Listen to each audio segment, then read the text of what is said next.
we are set to go with the main event. We're going 3 rounds in this WEC lightweight showdown. This should be explosive. Illuminati, a secret society do exist.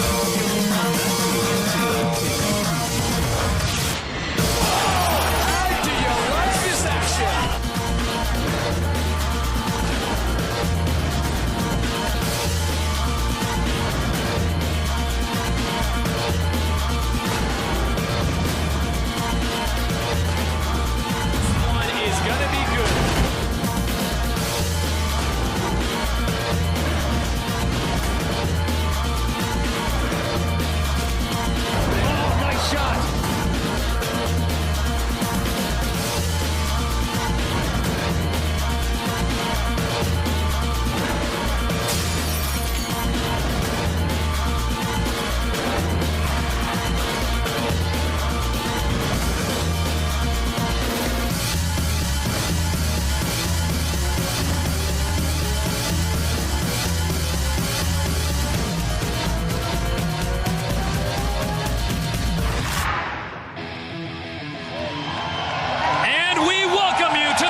Built.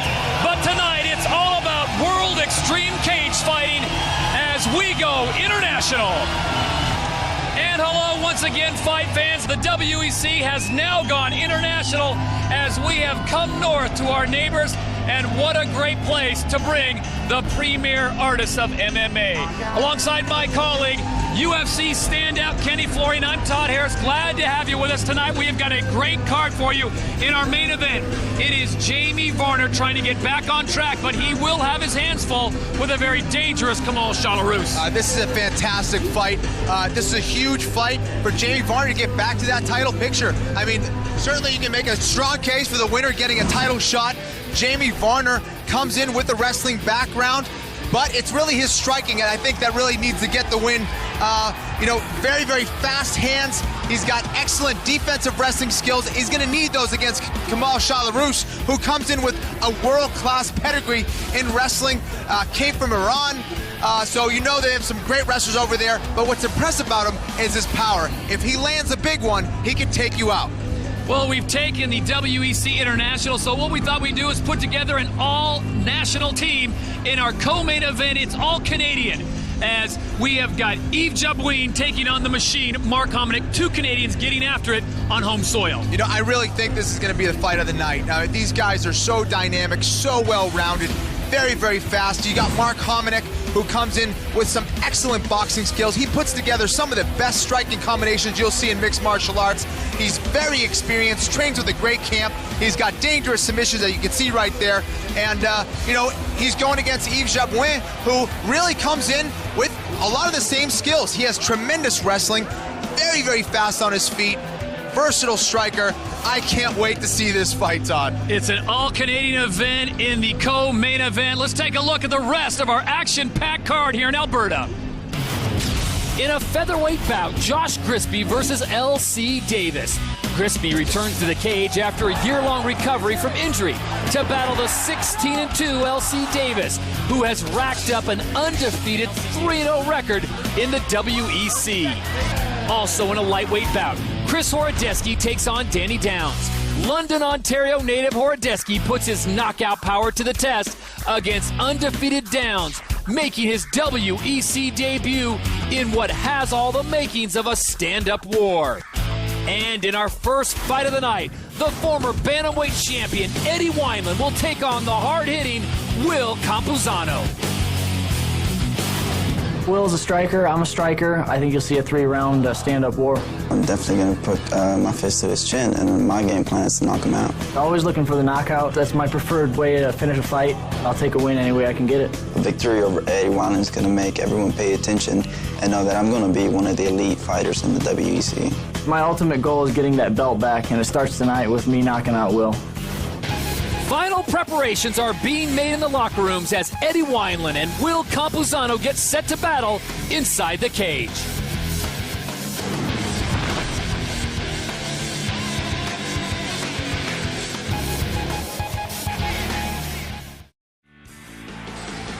On a beautiful night in Edmonton, Alberta, Canada, World Extreme Cage Fighting has gone international as we welcome you to Rexall Place. As we take a look at the tail of the tape, Eddie Wineland taking on Will Campuzano in a bantamweight bout. Wineland, 25 years of age, 5'7", 135.5 pounds. His reach, 69 inches. For Will Campuzano, 24 years of age, 5'9", 136, and a 70-inch reach. We now send it inside the cage. Bruce Buffer has the official introductions. And now, it's time to begin our first bout of the evening. 3 rounds in the WEC Bantamweight division. Introducing first, fighting out of the blue corner.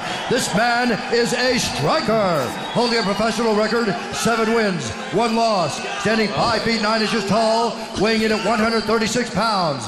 Fighting out of Dallas, Texas, Will Campuzano.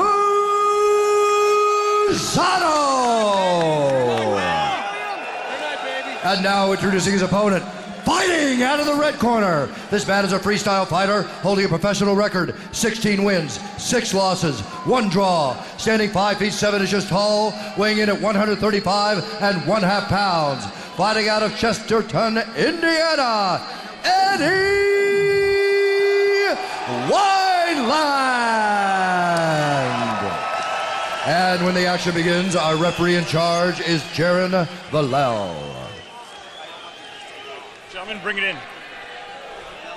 Obey my commands at all times. Defend yourself at all times. If you'd like to touch gloves, do so now. Come out ready to fight. Our ways to win here at the WEC. 3 judges score the bout. The bout duration, 3 5-minute rounds. A 10-point must system is in effect with the round winner gaining 10 points, his opponent 9 or less. It's all based on effective striking, grappling, aggression, and of course, cage control. So we are set to go in Edmonton. This bantamweight bout scheduled for 3 rounds. A lot of speed on display here, Kenny Florian. This is a great fight right here. Big fan of Campuzano, who comes into the cage with some very technical striking,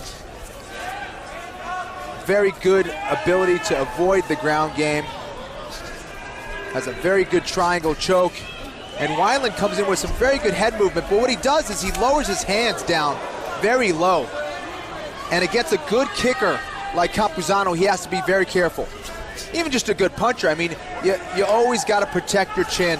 Right. Wineland kind of keeps his chin out there and lowers his hands. He's very relaxed and has excellent head movement, but you have to be careful when you have a very skilled striker like Campuzano in front of you. Do you think that's a case of Wineland being overconfident in his speed and head movement? I think it's kind of his way of being relaxed, so he doesn't want to tense up with his shoulders, and he's just used to getting away with it. But it's a tough lesson to learn in the cage and say, wow, I wish I kept my hands up more. I wish Kenny Florian would have told me that before the fight. Will Campuzano happy to meet the pace that Eddie Wineland likes to work at. As Kenny Florian pointed out, both extremely superior strikers. Wineland is very good, though, in moving his head and coming right back with a nice combination with his hands. And he's got a lot of power.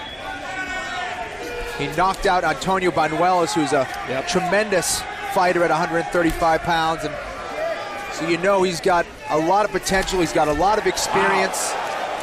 Good wrestler as well.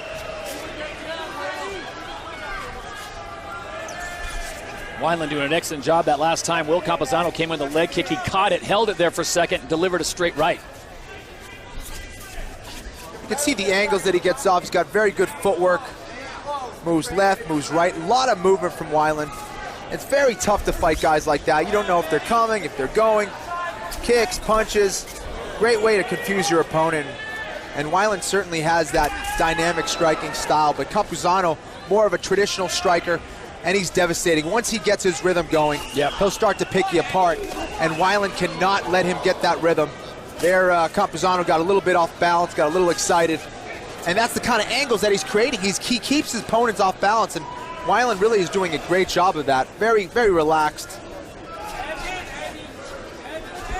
Eddie Wineland does such a great job of changing angles. He's a moving target, and he'll attack from different angles.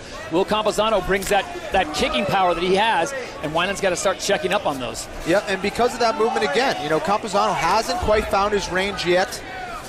He is the taller fighter. He's got the better range, better reach. Campuzano needs to start establishing that jab, and eventually that's going to open up the rest of his striking game for him. And once again, Eddie Wineland able to come in and get in a close range. Both fighters coming off victories. Campuzano with a decision over Ox Wheeler, and Eddie Wineland a 3-round decision over George Root. Wineland hit a very nice body kick earlier, nice lead left body kick. A nice leg kick by Campuzano right there, and that's going to slow down that crazy movement of Wineland. Under 90 seconds here in round number 1. This one's scheduled for 3 in the bantamweight division. Eddie Wineland, a former champion here, and he gets with the straight right that time. Sends Will Campuzano back, but Campuzano quick to retaliate and get back to his feet. Beautiful right hand. I mean, that's so well timed. Wineland really doing a great job of countering, and this is his strength really as a counter fighter. He gets in and gets out, but he'll get just out of reach of that punch, and he'll return with 2 or 3 punches, and he's very accurate when he returns. Yep.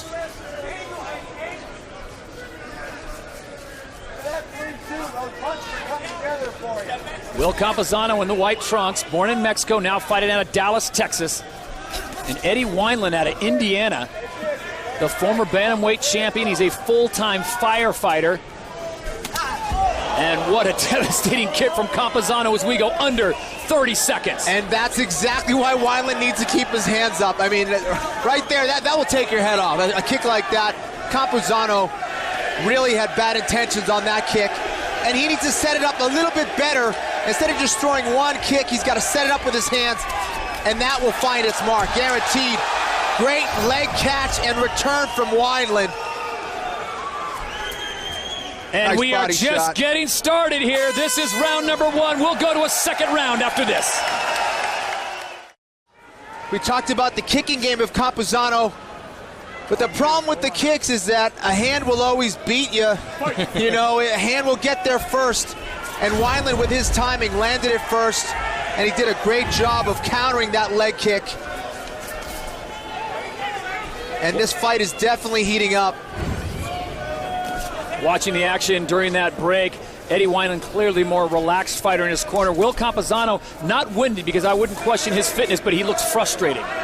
Yeah, it's tough going against an unorthodox fighter like this. A lot of movement, but he's on the right track. Campuzano needs to slow him down. He needs to chop down that leg, and that will get him going at that pace, and will open up the rest of his striking game for him. He also needs to try to establish that jab here, and he did right there. Campuzano has the slight reach advantage by 1 inch, and I agree with exactly what you're saying about chopping down with that leg. If he can establish that inside leg kick, he's going to slow Wineland from coming in. Yep, he just needs to be careful with that right hand counter that we saw in that first round.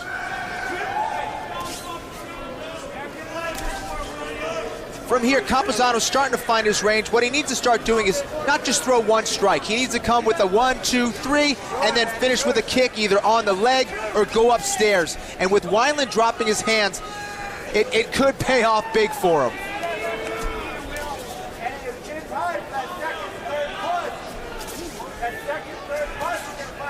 Wineland's doing the right things here. I mean, he's using a lot of movement. He's continuing with a lot of feints. And it's really frustrating Campuzano. But again, Wineland needs to keep those hands up. He needs to respect that kicking game of Campuzano. Despite the fact that they're only separated by 1 year, Eddie Wineland has much more experience with a record of 16-6-1. Will Campuzano comes in at 7-1. His only loss via rear naked choke to Damasio Page back in 2009.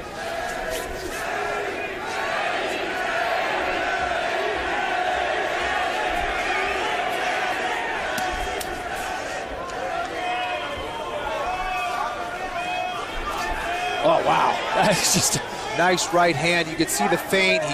He'll dance left, he'll dance right, leap in with a left hook or a right hand. He's mixing it up very, very well.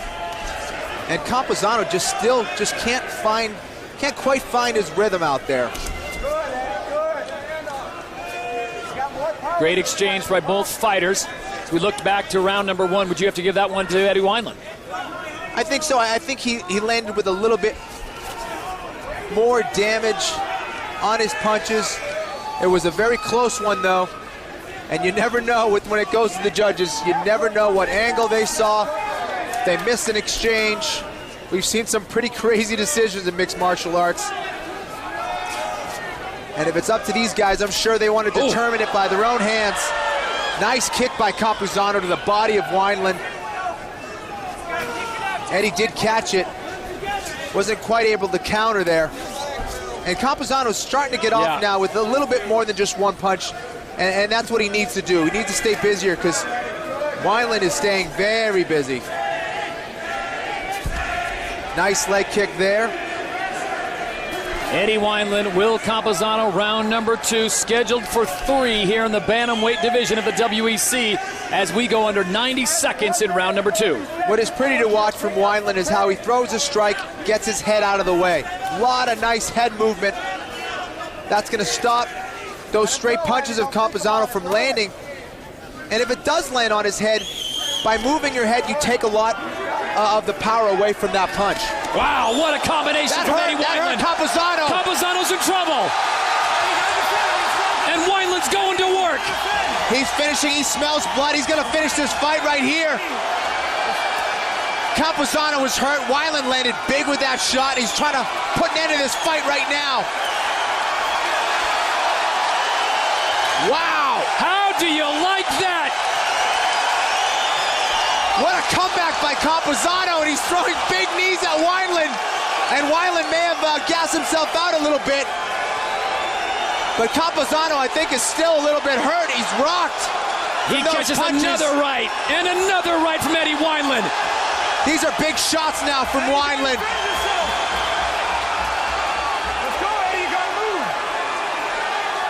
There's not much time left. Body shot. That is it. That is it. What a brutal body shot from Wineland. Landed it right in the body of Campuzano that put him down, and he finished him on the ground. Oh my! Take a look at this one more time, fight fans. Right in the sternum. You know, for anyone who says body shots aren't that effective, what about that one? Devastating shot. Wineland showing the kind of power that he possesses. What a fight. Is it the return of the champion? We'll talk to him. We return to Edmonton, Alberta after this.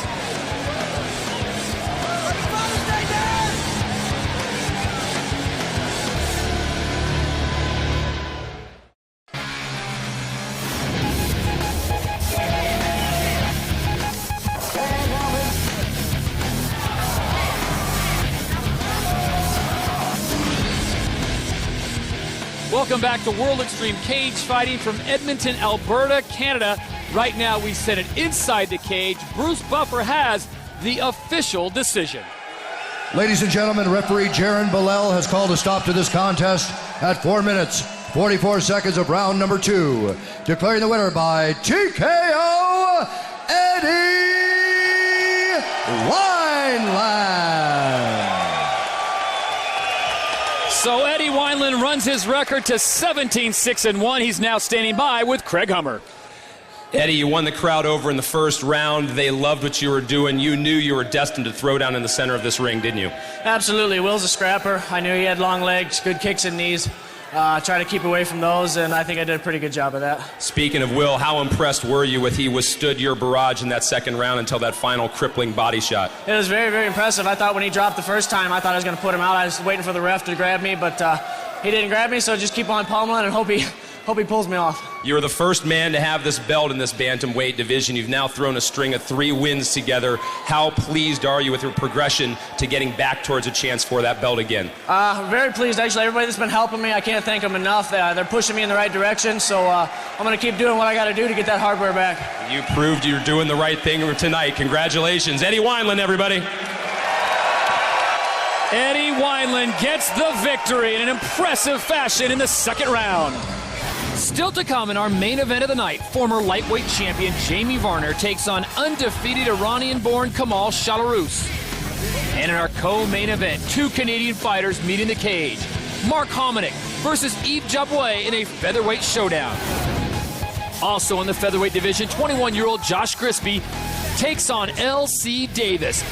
But coming up next, lightweights Chris the Polish Hammer Horodecki and Danny Boy Downs will put their stand-up game to the test. My opponent's coming in first fight in the WEC. It's his first time under the hot lamps. It's a tough fight, and I'm no easy task. Everyone expects me to kind of go in there like I'm being led to slaughter, but when I go in there in the first 5 seconds, everyone's going to realize, and Chris Horodecki's going to realize that I can come here to lay down for anyone. Danny's a tough kid. You know, he's similar to myself. He's a striker, but I'm better.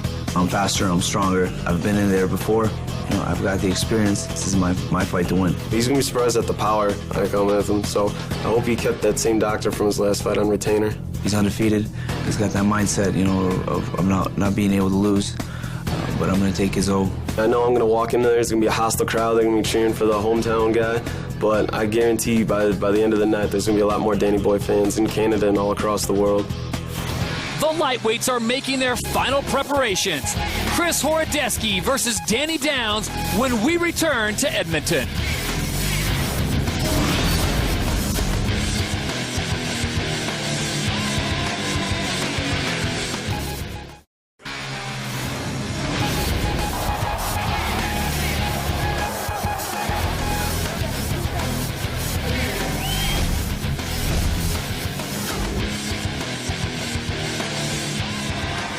Welcome back to Edmonton, Alberta, Canada, inside Rexall Place as the WEC has gone international. And we are set to go in the lightweight division. This one's scheduled for 3 rounds as we take a look at the tail of the tape. Chris Horodecki, 22 years of age, 5'8", weighed in at 154 pounds. His reach, 69.5 inches. His opponent, Danny Downs, 24 years of age, 6 feet tall, 156. His reach, 72 inches. We now go inside the cage. That is where Bruce Buffer has our official introductions. Ladies and gentlemen, this fight is 3 rounds in the WEC lightweight division. Introducing first, fighting out of the blue corner. This man is a mixed martial artist, holding a professional record. 6 wins, no losses. Standing 6 feet tall, weighing in at 156 pounds. Fighting out of Milwaukee, Wisconsin, Danny Boy Downs. And now introducing his opponent, fighting out of the red corner. This man is a mixed martial artist, holding a professional record. 13 wins, 2 losses. Standing 5 feet 8 inches tall, weighing in at 154 pounds. Fighting out of London, Ontario, Canada, Chris the Polish Hammer Horodecki. And when the action begins, our referee in charge of this contest is John Brack.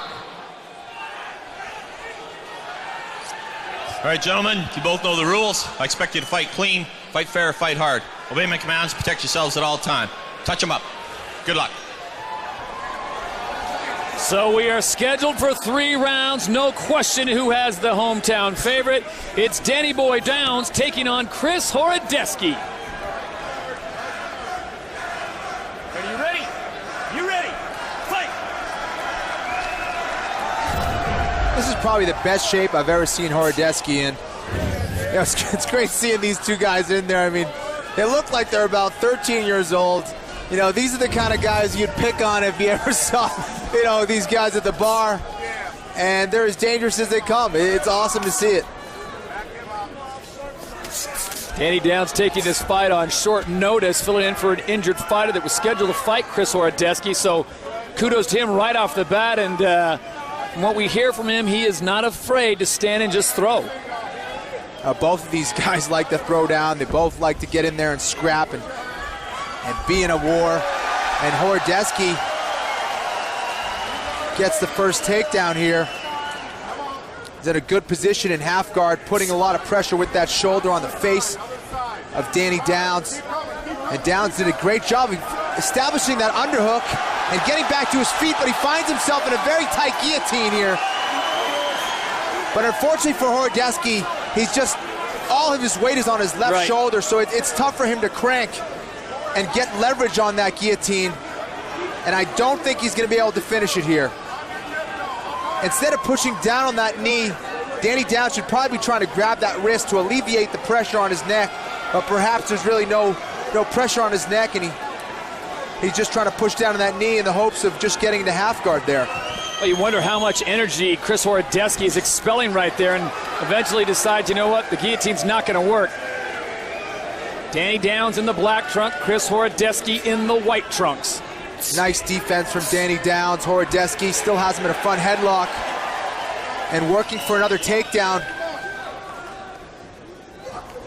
How much pressure do you think Chris Horodecki's under? He's Canadian, obviously fighting in his home country, coming off a loss to Anthony Njokuani.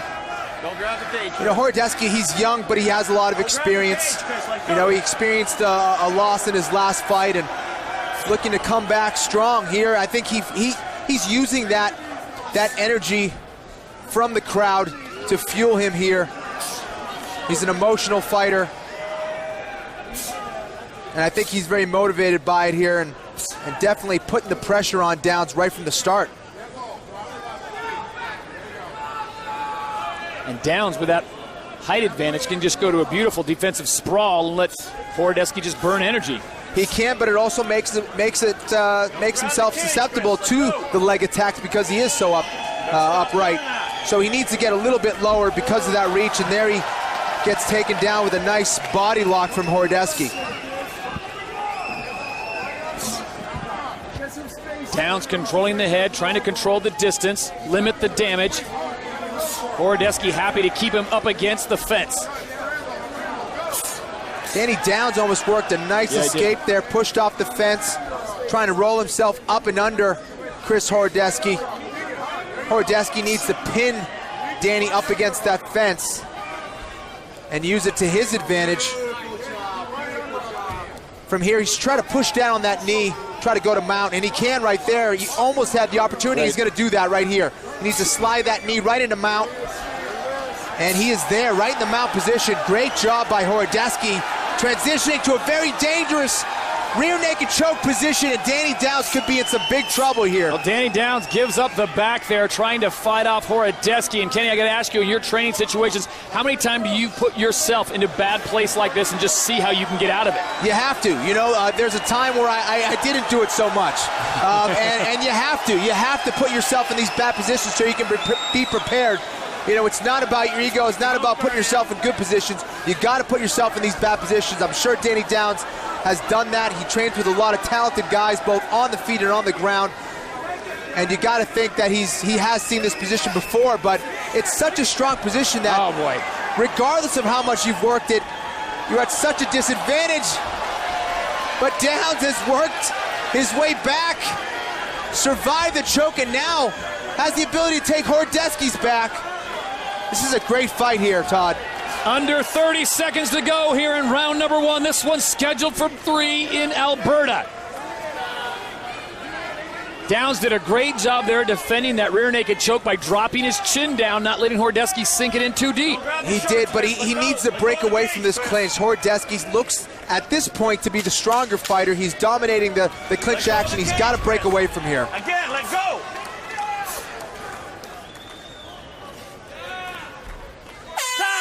We'll be back with more World Extreme Cage Fighting.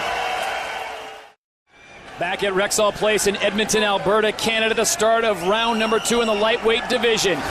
Danny Downs in the black trunks, Chris Horodecki in the white trunks. The Canadian, he's known as the Polish Hammer, and both fighters come out. And it's Downs whose corner said, let's just stick to the boxing, go with the combinations, get in and get out. Sean Tompkins, the cornerman, head cornerman for Horodecki, told him, all right, now we're going to strike with him. And it's going to send a lot of confusion to Danny Downs, who was thinking he's going to try to go and take him down, and now he's coming with the different strategies. And it's opening up the striking for Horodecki, and I think it's a brilliant game plan here. Horodecki won that first round based on his grappling, and now he's winning based on his striking here in the second round. This is a much more crisp Horodecki than what we saw in his last fight. He looks fast, he looks controlled, he's mixing up his game, and he just hurt Danny Downs with the right hand, in my opinion. Downs returns, beautiful spinning side kick there from Horodecki that landed right on the body of Downs. And that has slowed Danny Downs down. Well, he has no answer for that. His defense on that is just to duck his head down. Yeah, no, that body shot with that kick has slowed him down. That has hurt him. Horodecki should go after him, and he's landing a lot of shots to the head of Danny Downs right now. Horodecki's in control, just putting together some beautiful combinations. Classic Sean Tompkins style, that Dutch style of Muay Thai. Fluid hand combinations, finished by nice low kicks. Don't grab it, Chris. Come on.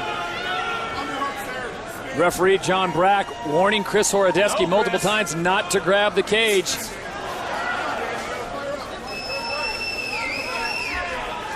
Horodecki is kind of having his way here with Danny Downs, who is just unable to get anything going here. I think he really confused him as he entered into the second round with a strategy of putting together very fast combinations and getting right into his face. I think Danny expected him to try to take him down, which is going to get him to hesitate on his striking. All right, going to the corner of Danny Downs, what are you telling him? What does he need to do to turn this fight around? He needs to use his reach. He needs to keep Horodecki on the outside. He needs to start landing some kicks, some punches here, and use his footwork, because Horodecki is getting in, landing strikes, and getting out whenever he wants. Nice job for Danny here and scrambling to position to get back to his feet. But he's just defending. Horodecki has been leading the dance here this whole fight.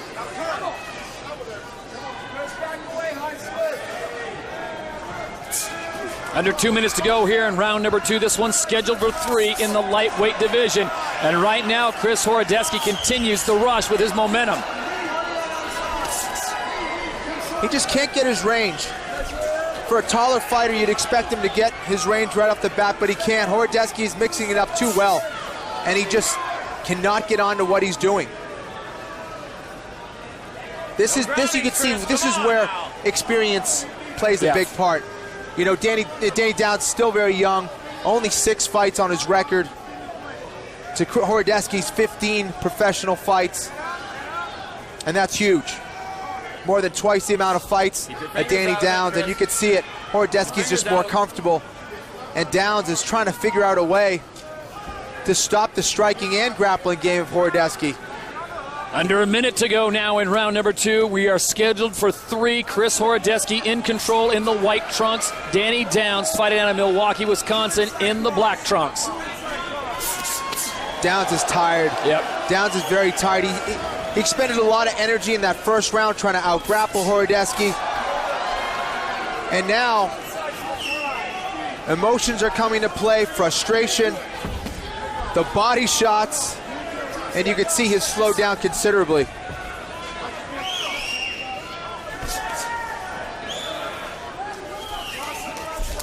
Well, there's just no sting in the punches of Downs. He's not threatening at all. Yeah, he's not as explosive as he was, obviously, in the first round. Horodecki is still very crisp. He's the faster guy in there, and he's making Danny Downs pay now.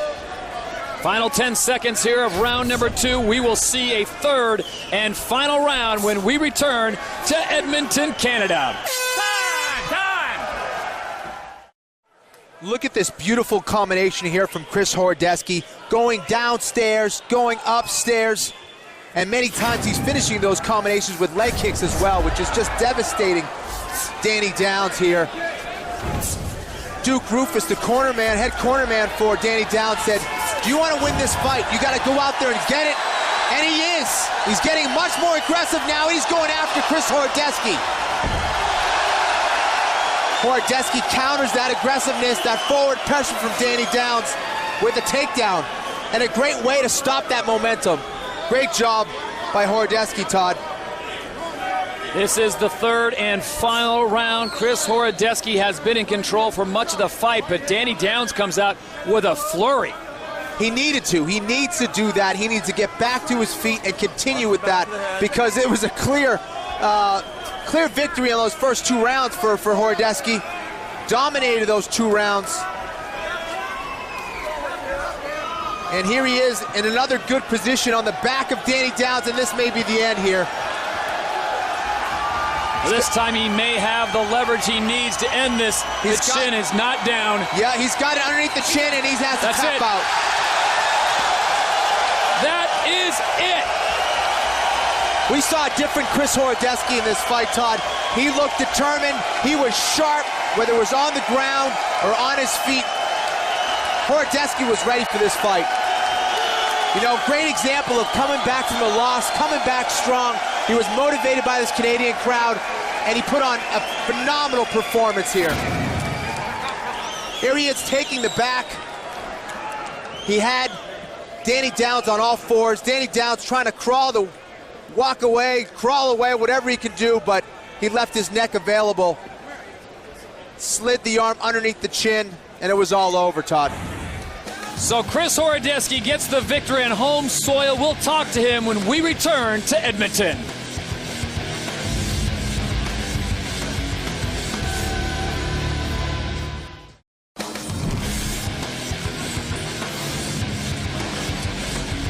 Welcome back to Edmonton, Alberta, Canada, as we go inside the cage. Bruce Buffer has the official decision. Ladies and gentlemen, referee John Brack has called a stop to this contest at 1 minute, 9 seconds of round number 3. Declaring the winner by tap out due to a rear naked choke, Chris the Polish Hammer Horodecki. So Chris Horodecki defends home soil. He's now standing by with Craig Hummer. Chris, congratulations. Let's talk about how it seemed as though you were able to create opportunities at will, but how frustrating was it for you in that first round that you weren't able to finish it? Yeah, Danny is super tough. Danny, thank you, man, for stepping up to the plate. It was, tough last week. Things got switched around. I want to thank them. He's a tough Irish kid. My hat's off to him. Speaking of which, you weren't fazed by the change of opponents, but did it change at all the last few days of your preparation? It was difficult. You're 4 days out. It's real close to the fight. Prepared for a particular style. I was just happy to fight here in Canada for you guys. Thank you, guys. Thank you, everyone. Came out, London, Ontario. Enjoy the win. The victor, Chris Horodecki. Still to come, a Canadian showdown between Mark Hominick and Yves Jabouet, a fight that has been 8 years in the making. Also, undefeated Kamal Shalorus has his eye on the lightweight title, but former champ Jamie Varner has his own ideas on recapturing the belt. But coming up next, it's Josh Grispy taking on L.C. Davis. In a wide-open featherweight division, the top 145-pound fighters in the world are scrambling to prove themselves worthy of a shot at the belt. Contenders Josh Grispy and L.C. Davis are no different, and they're not only calling for the champion, they're willing to fight each other tooth and nail to find out who moves closer to featherweight gold. Getting a win over Josh Grispy, another tough opponent, will get me one step closer to getting a shot at the belt. To be the best, you got to beat the best, so that's all you got to do. A talented phenom who many see as the future of the 145-pound weight class. Josh Grispy has lived up to the hype with wins over Mark Hominick, Micah Miller, and Jens Pulver that have only lasted a combined 4 minutes and 18 seconds. Next, he looks to make L.C. Davis his fourth victim. L.C.'s a great fighter, and he's a lefty. That's more of my strong point is fighting a lefty, so I know how to pick my shots, and all I got to do is put my right hand on his chin and put him to sleep and end the night. 4-year mixed martial arts veteran L.C. Davis has been given no shortcuts on his way to prominence in the featherweight division. But with each passing victory, he has cemented his place among the best. Tonight, he brings a 3-fight winning streak and an unyielding will to win into the cage against Josh Grispy. He's a very aggressive fighter. He's aggressive standing up. He's aggressive on the ground. So I'm going to be ready right when the bell rings, and I'm going to meet fire with fire. The gloves are on and final preparations are complete. Josh Grispy versus L.C. Davis are set to go when we return to World Extreme Cage Fighting.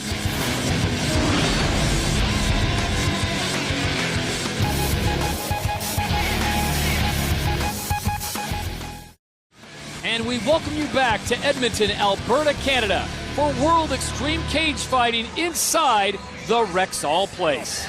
Todd Harris along with Kenny Flooring and Craig Hummer. Glad to have you with us as we continue on a great card as we take a look at a tale of the tape set for this featherweight bout scheduled for 3 rounds. Josh Grisby checks in, 21 years of age, 5'11", 145, and a 74-inch reach. His opponent, L.C. Davis, 29 years of age, 5'8", 146, and a 69-inch reach. Should be a great bout as we get set inside the cage. We send it in to Bruce Buffer for the official introductions. Ladies and gentlemen, this fight is 3 rounds in the WEC featherweight division. Introducing first, fighting out of the blue corner. This man is a mixed martial artist, holding professional record, 16 wins, 2 losses, standing 5 feet 8 inches tall, weighing in at 146 pounds. Fighting out of Kansas City, Missouri, L.C. Davis. And now introducing his opponent, fighting out of the red corner, a mixed martial artist holding a professional record, 13 wins, 1 loss, standing 5 feet 11 inches tall, weighing in at 145 pounds. Fighting out of Rockland, Massachusetts, Josh the Fluke Grisby. And when the action begins, our referee in charge of the octagon is Eve Loving. Protect yourself at all time, obey my command at all time. If you want to touch it up, do it now, go back to your corner. So it will be L.C. Davis and Josh Grisby getting together in the featherweight division. This one's scheduled for 3 rounds.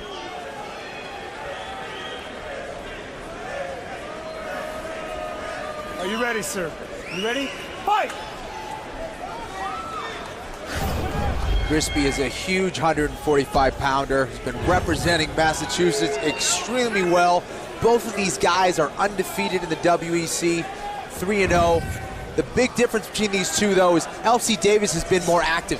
Grisby's been out of the cage a little over a year now.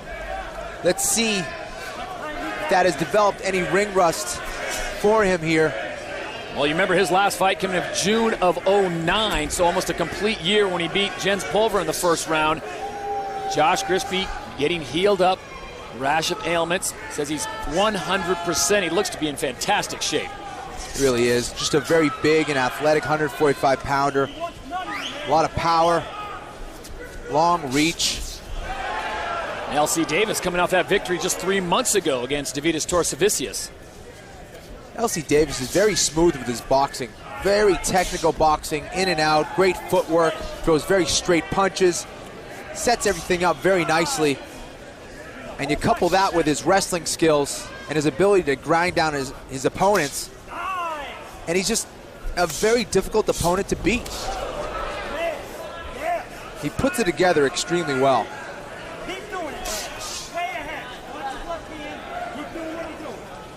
Grisby's got to be careful with that left hand from the southpaw stance of L.C. Davis, because he's kind of backing up and raising his chin up in the air. Like you saw it right there. Right. When he feinted, you could see Grisby go back and raise his chin. And if L.C. Davis is picking up on that, he could follow up with both a left hand and a right hook. Grisby has to keep his hands up, and he keeps doing it, which is not a good sign. Hopefully Grisby is able to kind of slip off to the side as opposed to going back, and hopefully his corner catches onto it, tells him to tuck his chin in, because L.C. Davis will take advantage of that. He has power, and there he goes in for the takedown. Wow, look at the strength of L.C. Davis. And Grisby locks up the closed guard. Did he drop his head down too far, though? Grisby's got this pretty tight, Todd. He may be putting him to sleep here. I think he's out. He's out. That is it. Josh Grisby, I tell you what, this kid just finds a way to win. He's a winner. You know, it may not look pretty when he's up there on his feet, but he puts it all together and he finds a way to win every single time. You said something about ring rust. I didn't see from Josh Grisby, maybe the first 15, 20 seconds. Yeah, no, this kid, Grisby, just, whether it's on the ground or on the feet, he'll always find a way to just pull off the victory.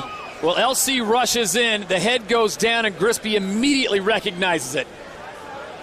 Great takedown, great start from LC Davis. He was controlling the tempo, putting the pressure on Grispy. Grispy immediately wrapped up that guillotine, and what he did, which was very good, was he squared up to try to get more leverage on that neck, and LC Davis was in trouble. Put him right to sleep. We'll be back to Edmonton, Alberta, Canada with the official decision, and we'll speak with Josh Grispy after this.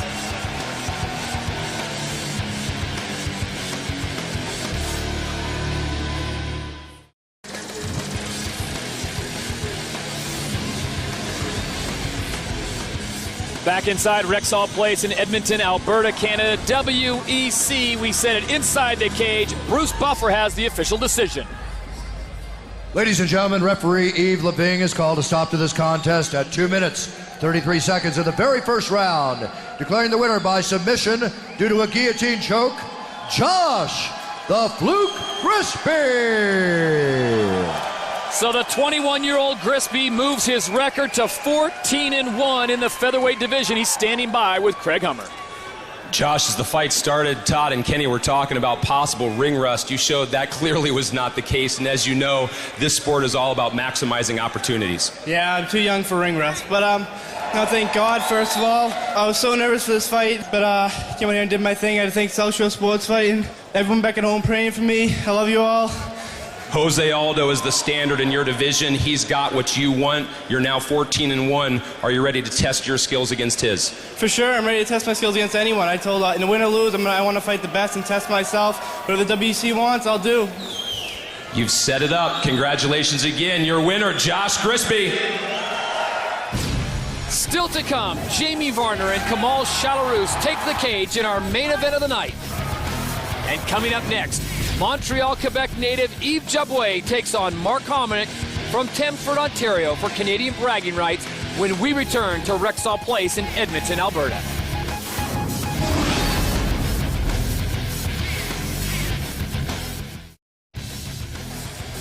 Welcome back to Rexall Place, Edmonton, Alberta, Canada on a beautiful day in the Great White North. And we are set to go with our co-main event in the featherweight division. It'll be Mark Hominick taking on Yves Jaboué. Mark Hominick and Yves Jaboué have proudly set the standard for lighter weight fighters in Canada over the years. But tonight they will have to meet in the cage for the right to be called Canada's best featherweight.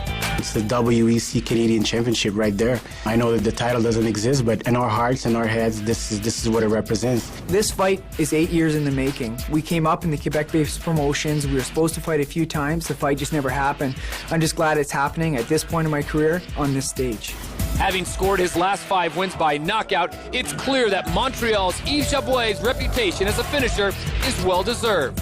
But no victory would be bigger for the Tiger than the one he hopes to score tonight over Mark Hominick. I'm faster, I'm more explosive than he is, and I pack more power. Temford, Ontario native Mark Hominick is one of Canada's MMA pioneers, a veteran of 25 fights that have seen him take on the best the sport has to offer.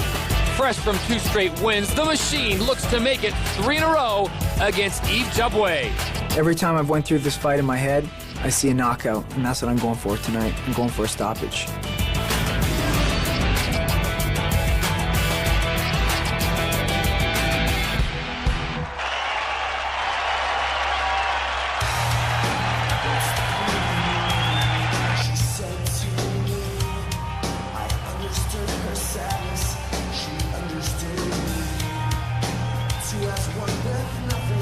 Fighting out of the blue corner, they call him the Tiger, Yves Jaboué. Born in Port-au-Prince, Haiti, now fighting out of Montreal, Quebec, Canada. 31 years of age, an impressive record, 14-5, a very well-rounded fighter, Kenny Florian. Well, we share the same trainer for Asahabi, and I've spent a lot of time training with Yves up in Montreal at TriStar Gym, and I can say from first-hand experience that Yves is a very talented fighter, very hard to put on his back. He's extremely fast, versatile striker, both with his hands and with his legs, and I'll tell you, he's got excellent movement. And this fight just has the makings of a war. I'm surprised we haven't seen this fight put together In the past, both of these guys, as was mentioned earlier, they came up in the same promotion. And these guys are very motivated to fight each other. Yves Jaboué submitted Brian Caraway round one of the armbar back in January 10th of this year, but he did have a setback losing to Josh Grisby, who we saw a little while ago. So it'll be interesting to see how he rebounds on home soil. Yeah, Hominick lost to Grisby. Jaboué actually had a setback in his last fight against Asusao. And, you know, that was a very close fight. I think he learned a lot from that. And I think it's going to be interesting to see how he comes back here against now a Hominick, who I think who now has felt very comfortable here in the WEC. Let's take a look at our fighter profile. The most wins coming by way of KO. As you said, Kenny, a very explosive striker, the Canadian amateur kickboxing champion. Looks like he's in phenomenal shape. See David Loazo, Peter King, and Greg Jackson in his corner. He looks ready to go. Excellent athlete.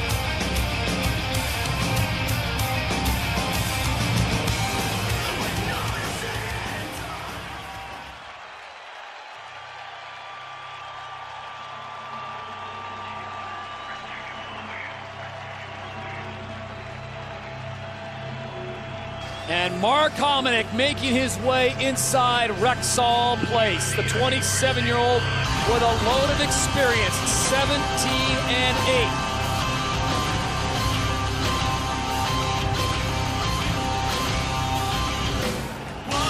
Hominick has a tremendous amount of experience. He's fought all over the world.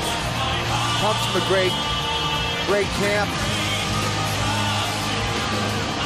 Spends a lot of time in both Toronto and Las Vegas for his training camps. And you can see him, he looks pretty excited to get in the cage. He's sprinting out there. And as you rightly corrected me, he is coming off that victory over Brian Caraway. Did lose to Josh Grisby and also had a setback rear naked choke to Ryan Yahya. But he has fought some of the best in the featherweight division, no question about it. Lots and lots of experience for Mark Hominick.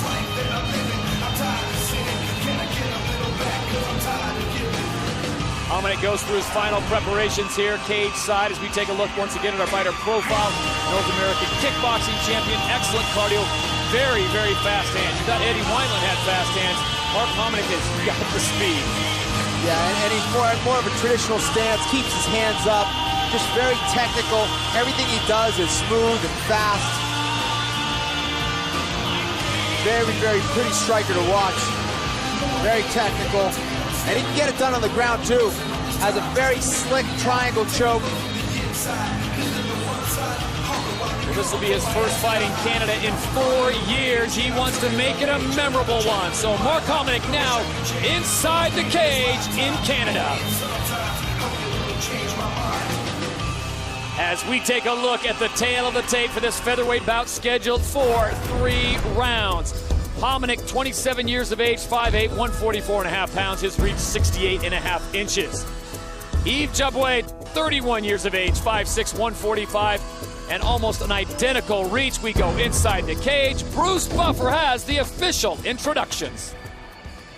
Ladies and gentlemen, this is the co-main event of the evening.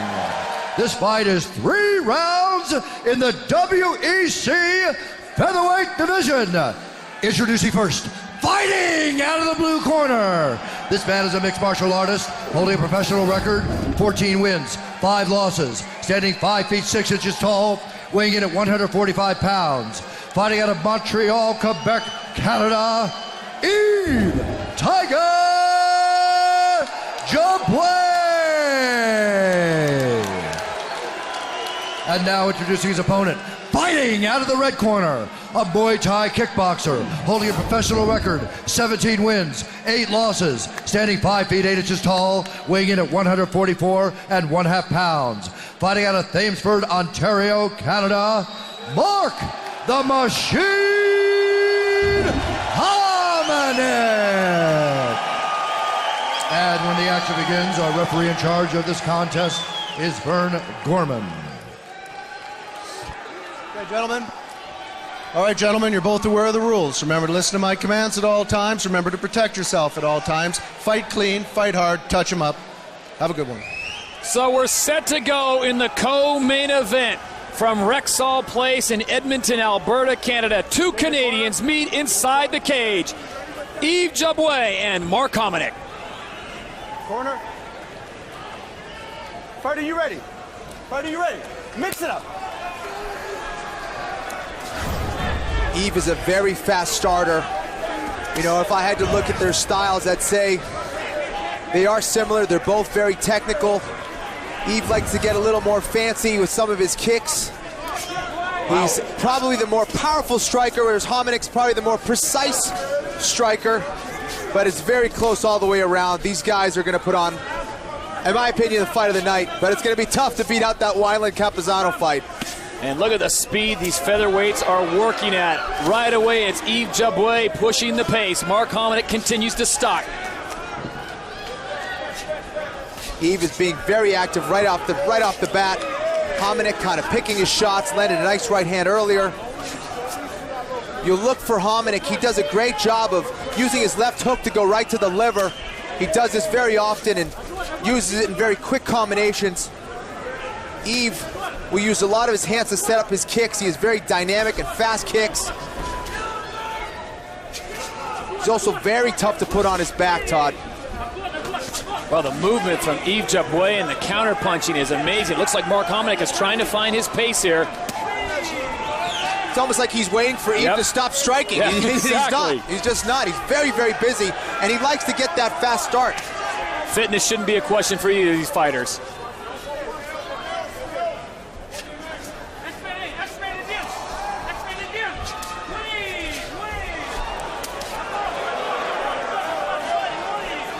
It's unbelievable how active Yves is. He has not stopped striking. He's not allowing Hominick to get any sort of rhythm going, which I think is a very good thing to do, because once Hominick gets his range and gets his rhythm, he will start to pick you apart, and Yves just not letting him get anything started here. Very active. Wow. Misses by inches. There's that fancy kick I was talking about, and he'll do it extremely fast, and he'll land it if you let him. Very nice 1-2 from Hominick. Wow. Yves is really doing some damage to the face of Mark Hominick now. The jabs, the straight rights. Yves has been on a steady diet of using his jab. I saw him at TriStar Gym working it repeatedly. I mean, he's attacking so many different angles. He really is. It's not only the jab that he's using either, but that's what sets up the rest of his strikes. And you can see it, Yves is just extremely active, and he's starting to slow down a little bit, it seems. Hominick putting the pressure on, not necessarily with the striking, but with his footwork. He's coming forward and trying to pressure Yves, but Yves is just, again, continues to throw a lot of strikes. I'd love to see the punch count at the end of this fight. I'd like to see the punch count at the end of the first round. Unbelievable. Hey, you got to start wondering now, if you're Mark Hominick's corner, does he weather this first storm, this flurry, and what kind of fitness Yves Jaboué has? If this goes into 3 rounds, this is going to be Mark Hominick's fight to win. You're right. Many times we see with the fast twitch fighters, you know, they're very fast. There's a beautiful spinning back fist, but sometimes their endurance can be called into question. Going that hard for 5 rounds. I mean, for 5 minutes. If this goes into the 3rd round, again, we could see it could come down to the cardio. Both these guys are in great shape, but you got to think, no matter what kind of shape you're in, if you're this busy, it's hard not to slow down. Hominick tried to jump on him with the left hook there. It's one of his best punches.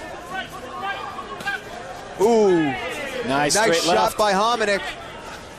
Yves needs to continue to move that head so he can stay out of the way of that jab and that right cross. Under a minute to go here in round number 1. This one's scheduled for 3. 2 Canadians going at it here at Rexall Place. Yves is even fainting with that spinning back fist. And I'd be lying if I said I haven't been hit with that in training. He's very, very fast with it. Who do you compare him to that's in the UFC or the WEC right now? You know, it's hard. He's just so active. Very, very active. very technical. Well, he's coming with so many different levels, body shots, inside leg kicks. You talked about the swinging, spinning back fist. We've seen the kicks. Mark Hominik's felt the kicks. There's that liver punch. Yep. Nice punch by Hominik. But you got to feel Eve has been the busier fighter and probably won the round. We'll see a second round when we return to Rexall Place in Edmonton, Alberta, Canada. This is the kind of dynamic striking that Jabouin brings into the cage here. Sets it up with a jab, spinning back fist. That was just one of the many strikes that he threw in that first round. He starts off with a straight left to the jaw of Mark Hominik. Yves Jabouin in the white trunks, Mark Hominik in the red trunks. It's an all-Canadian fair here in Edmonton. Let's see if they can keep up that brutal pace that they kept in the first round. You talk about the punch count. I mean, it's staggering the amount of shots that both men are throwing and taking. Hominik is able to back up Jabouin with a nice combination. Yves fires back with a kick.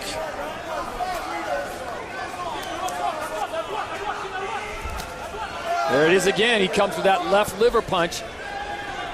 As far as the most devastating shots, you got to watch for Hominik's left hook. He'll go upstairs. He'll also go to the liver, and that was a spinning elbow by Yves. That landed. You don't see too many of those, and what a right hand by Hominik.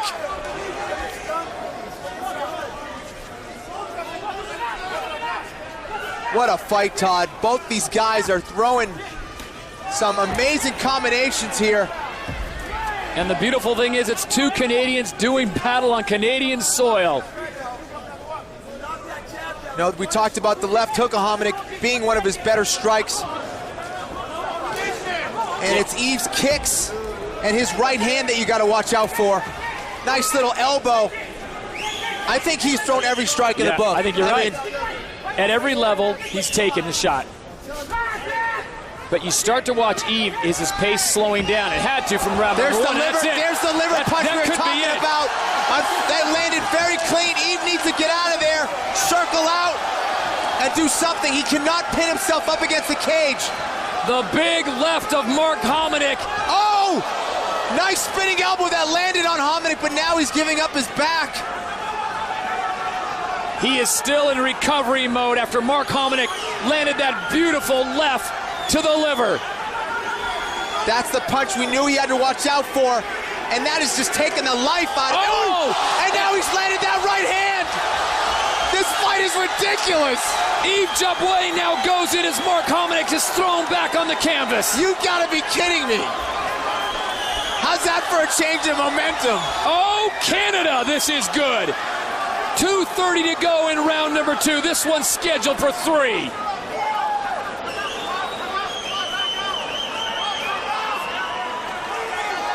He rolled him right into the mount. Oh, my. He cannot give up this position against Hominik. Hominik is very good here. He will just tactically pick Yves apart. What can he do, though? Give up his back at this point. It's not really an alternative. He needs to try to trap the arm and roll, or he needs to get back to his guard by pushing on the knee of Hominik. Yves is obviously very, very tired. That body shot took a lot out of him here, and his own pace may have did him in as well because he's kept a furious pace. He needs to get out of this position, Todd, or the ref's going to step in here and stop That's it. That and he has. is it. Hominik saying he still has a lot of energy left, doing push-ups in the middle of the cage. What a fight from both of these individuals. I would love to see a rematch. I mean, these guys put on a show for the Edmonton fans. An instant Canadian classic here on the WEC. Let's go back and see where it all started in round number two, and it had to be the big left, the liver punch for Mark Hominik. There it is, landed clean. Very precise striker is Hominik. We thought he wasn't going to be able to come back, but now look at the right hand. That dropped Hominik. Even a great position to try to finish him off, or at least hurt him. Hominik has a very underrated ground game. swept Yves right into the mount, and just, there was nothing Yves could do. He could only raise his arms over his head to try to protect himself. What an amazing fight. And we'll talk to the winner, plus get the official decision when we return to Edmonton.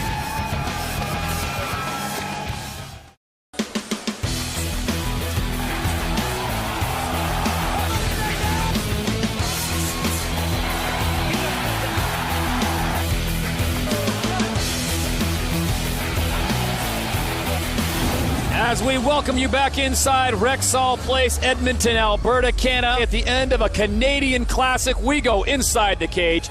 Bruce Buffer has the official decision. Ladies and gentlemen, referee Vern Gorman has called a stop to this contest at 3 minutes, 21 seconds of the second round, declaring the winner by TKO, Mark the Machine Hominick. So Mark Hominick runs his record to 18-8 in the featherweight division. What a great bout. He's standing by with Craig. Mark, the anticipation lived up to the hype. Congratulations. How surprised were you, though, with Yves withstood those body shots? He's a tough man. Like you said, that fight was 8 years in the making. So this was the most emotional fight I've ever been in. First off, for that it was going on so long. Next to this is Father's Day. I lost my dad just over 4 years ago, so it's really emotional. And my wife and I just bought our first house, so I'm so excited. Congratulations on the new home. How much were you fazed, though, when he caught you on the chin on that, when he just found that little bit of energy? You know what? That's the first time in my whole career that I've ever had someone live up to their word, saying they're going to stand toe-to-toe with me. And that's the kind of fight you're going to get with me if you stand toe-to-toe. Speaking of standing, how do you think you now match up against Jose Aldo? You've already seen Josh Grisby tonight put in a great match. 45 division is looking deeper and deeper. You know what? Every man in this division is so top, but there's no one in this division can bring to the table what I bring to the table against Jose Aldo. I think another great fight, no disrespect whatsoever. I think another great fight would be myself and Leonard Garcia. The Battle of Canada has been settled coming into this fight. You both talked, though, about Destiny putting you two together. Where do you think Destiny's going to take you now? Well, you know what? Things in life happen for a reason, and it's happened at this point in my career on this stage, and all I can do is take this win and go to the top. Put it together, Rexall. There's your winner, Mark Hominick. What a great fight, an instant classic here on Canadian soil. Two great Canadian fighters. Still to come, Jamie Varner plans on handing Kamal Shalorus his first loss, but the Prince of Persia knows that a victory tonight puts him in line for a shot at the lightweight title. But coming up next, Karan Darabedian takes on Will Kerr in a lightweight bout.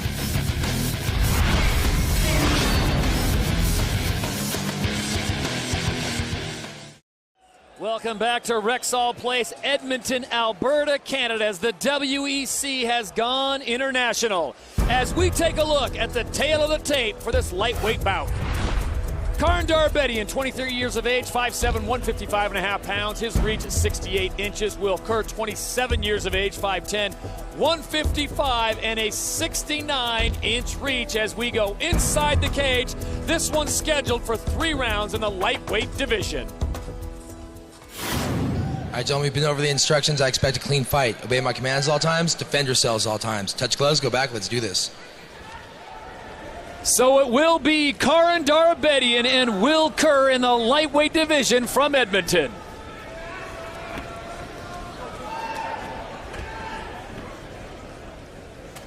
Gentlemen, you ready? You ready? Fight! Look for a quick start here from Karan Darabedian. Really likes to get off early and often put together those combinations, but it's Will Kerr who starts fast. The Connecticut Flash coming forward and taking the fight to Karan Darabedian in the first 5 seconds. Good job by Will Kerr to pressure him with nice punches. Darabedian was forced to back up right up against the cage, wasn't able to circle there. And Will Kerr gets some momentum here. He's looking to try to rough him up in that clinch position. Now, he might not have inflicted much damage on that Russian, but hey, you put your opponent on his heels in the first 10 seconds. Oh, definitely. It lets him know that he's here, he's serious. He's here to inflict some damage. Doing a great job of tying up Darabedian. Now Darabedian works for a great reversal to get off the cage, pressure Will Kerr, and then work for a nice inside trip.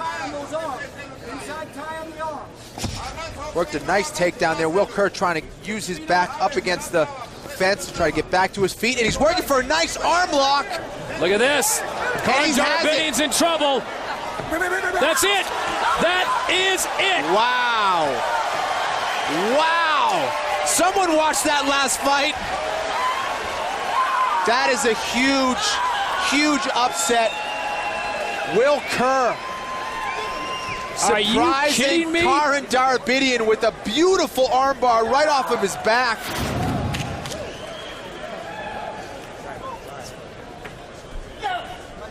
He set this thing up so nicely, Kenny. He postured up and left his arm available for Will Kerr to snatch up. And Will Kerr wasted no time of locking up that arm. And once he had the leverage, once he threw that leg over the head, it was over. Will Kerr with a huge upset. This win right here did great things for his career. What a great win. And you said it. Someone watched the last fight because Bart Pawaszewski did the same thing, caught Karan Darabedian in an armbar. In the same way, you know. You got to go back and work on that, I guess, if you're Karan Darabedian's camp. When we go inside the cage, Bruce Buffer has the official decision. Ladies and gentlemen, referee Josh Rosenthal has called a stop to this contest at 1 minute, 20 seconds of the very first round, declaring the winner by tap out due to an armbar, Will Kerr. Let's stay inside the cage. Craig Hummer has your winner. Somebody's been watching some tape on their opponents right there. Talk us through how you made the most of that opportunity. To be honest, that wasn't a game plan. I was going to stand and maybe go for a takedown later on, but it just happened that way. Thank you so much, everybody. Thank you to the fans and my team that helped me get here. I'm sorry. I made it. It's okay to be emotional, my friend. Let's talk, though, about the aggressiveness that you came out with. How eager were you to erase the memories of your last fight and that loss to Kamal? Totally. I wanted to just move past that and come out and prove that I belong here and that I can compete at this level. And thank you very much to everybody that came out. Moving on, you said you want to prove that you belong at this next level. What do you need to do to improve your game, do you think? Oh, everything, get better at everything all the time. I just got to get better at everything and do even better next time. You're the best one here tonight. Congratulations. Your winner, Will Kerr. Thank you very much. Final preparations are being made for our main event of the night. Jamie Varner versus Kamal Shalorus when we return to World Extreme Cage Fighting.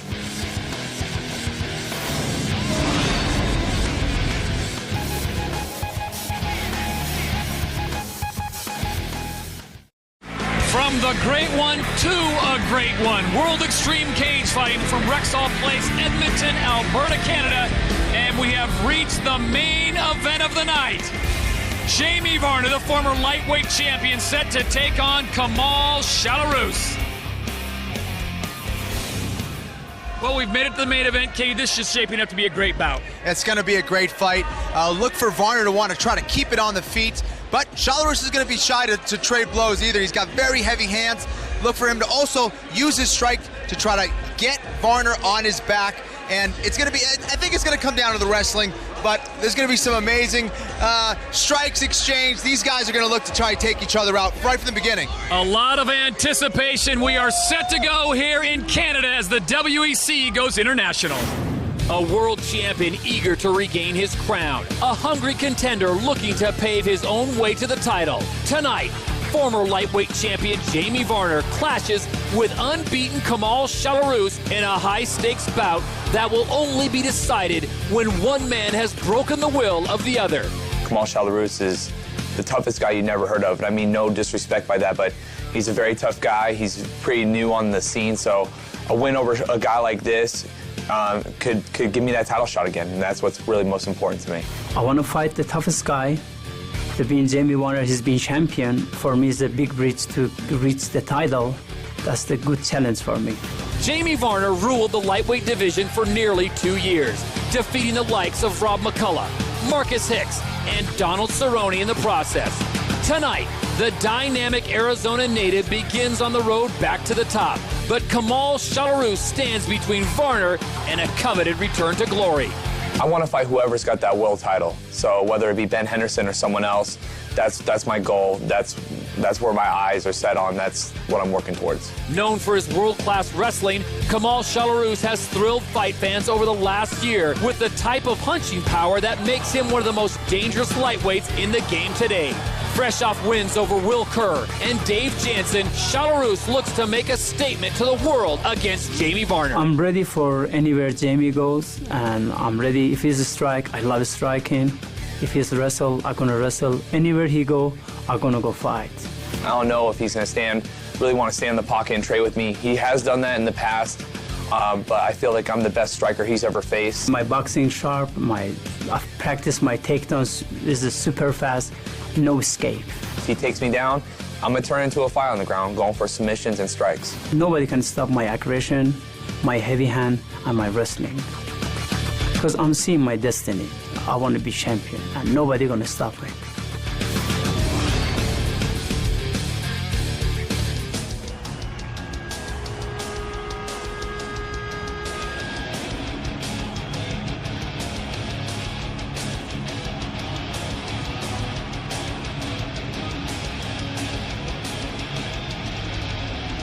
And there he is, the Prince of Persia, originally from Iran, now fighting out of Austin, Texas, Kamal Shalorus, 37 years of age. This is a guy, Kenny Florian, that he could be a nightmare for you.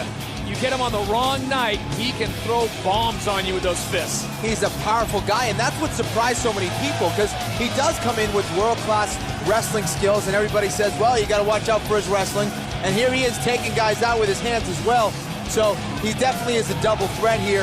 And Varner has to be careful.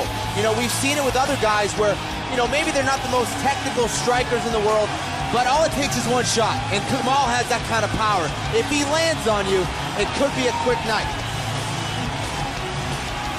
Kamal Shalorus making his way to the cage in Edmonton, Alberta, Canada, going through his final preparations. It's the Prince of Persia getting set to step inside the WEC cage.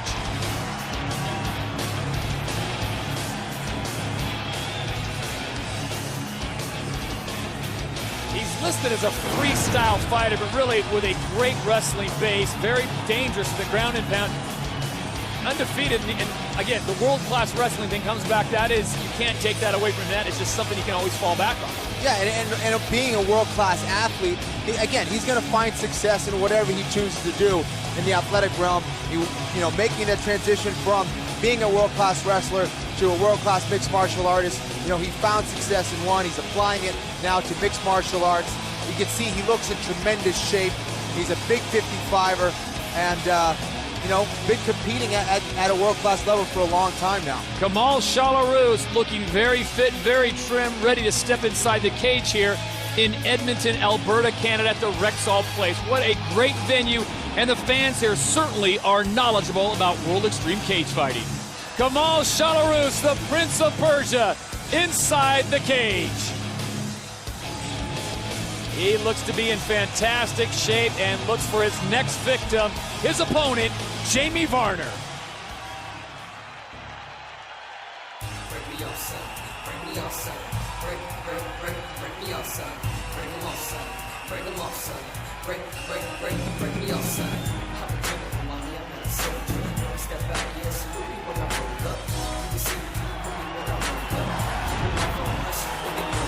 There he is, Jamie Varner, born in Phoenix, now training out of nearby Tempe.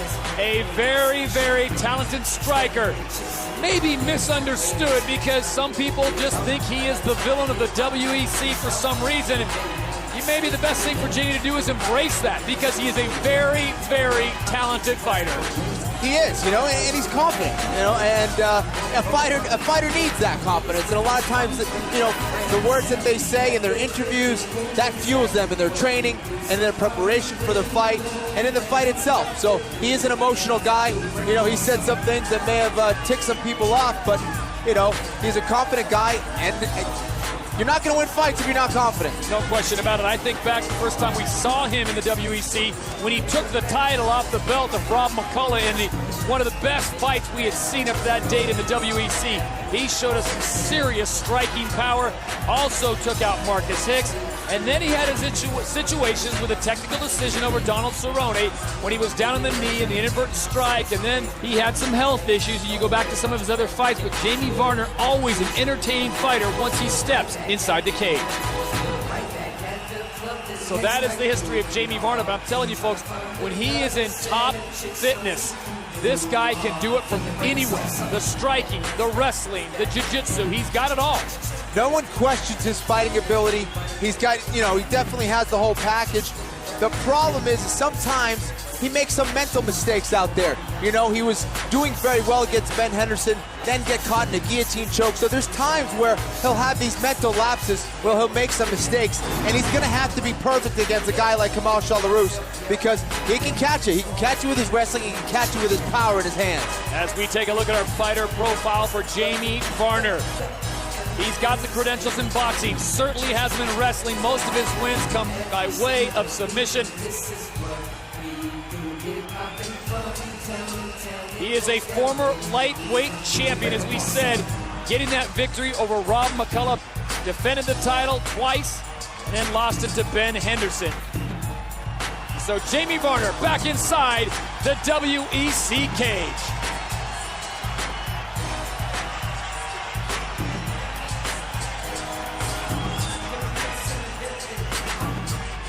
It's now time to take a look at the tail of the tape for our main event in the lightweight division. Jamie Varner, 25 years of age, 5'8", 156, his reach 72 inches. Kamal Shalorus, 37 years of age, 5'8", 155, his reach 68 inches. It's now time to send it inside the cage. Bruce Buffer has our official introductions. Ladies and gentlemen, two WEC warriors have now entered the cage as this is the main event of the evening. From the Rexall Place in Edmonton, Canada,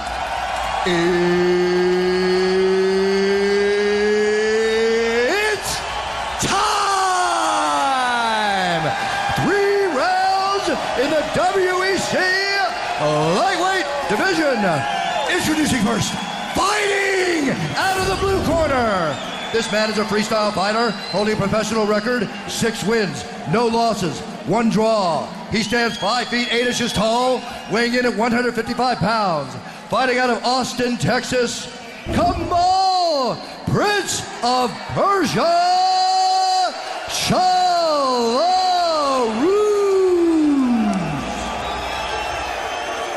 And now introducing his opponent, fighting out of the red corner, a freestyle fighter holding a professional record, 16 wins, 3 losses, 2 no contests. He stands 5 feet 8 inches tall, weighing in at 156 pounds. Fighting out of Tempe, Arizona, ladies and gentlemen, he is the former WEC lightweight champion, Jamie Varner.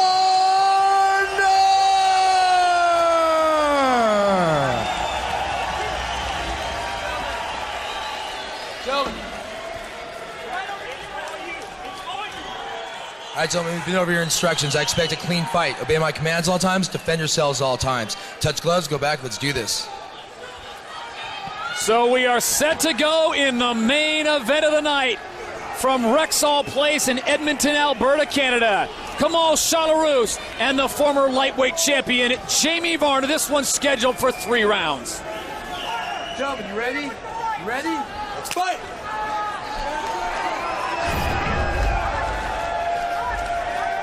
Kamal immediately comes to the center of the cage, hands high. A lot of movement from Varner. There's his traditional doubling up on the jab and coming with the cross. He does that extremely well. A lot of movement, nice footwork. Varner likes to come in and out, strike, and get out. And that's what he's gonna have to do against Shalorus here. I think the key for me as I watch this, Kenny, has got to be the body language of Jamie Varner as this fight goes on. Does he have the confidence? Is he doubting himself? If he has the confidence and is feeling it, he's going to tee it up. Yeah, that's what it comes down to. The kind of mental game that Varner's bringing into this fight here. You can see Shalorus kind of mixing it up through a very heavy leg kick early on here. Varner teeing up. You can see, as far as technically with the striking, Varner is at a higher level. But Shalorus, his big equalizer is his power. Nice right hand from Varner that caught the chin of Shalorus. You can see that Varner also has the speed advantage here. If Jamie Varner can get in and do some damage early on, I think he's going to certainly be able to increase the damage he does later, because the speed and slowing down the persistence push of Kamal Shalorus as he comes forward. That, but he has to be careful with the leg kicks of Shalorus, right. And he just landed another right hand on Varner. When you look at the left thigh of Jamie Varner, he's already got a welt on there, taking 2 or 3 big leg kicks from Kamal Shalorus. And that's smart, because that's going to slow Varner down. Going for a liver punch. Varner leapt in there. He's got to be careful leaping in like that. Ooh. Nice right hand from Varner. Landed very clean on Shalorus. He's testing Shalorus' chin early on here, trying to get some respect from Kamal. How much of this do you think Kamal Shalorus takes before he shoots on Varner? It's hard to say. I mean, I think that should be a big part of his strategy right off the bat. I mean, we haven't seen Varner fight too much off of his back, and you got to think Shalorus, with his wrestling background, right, should be utilizing that.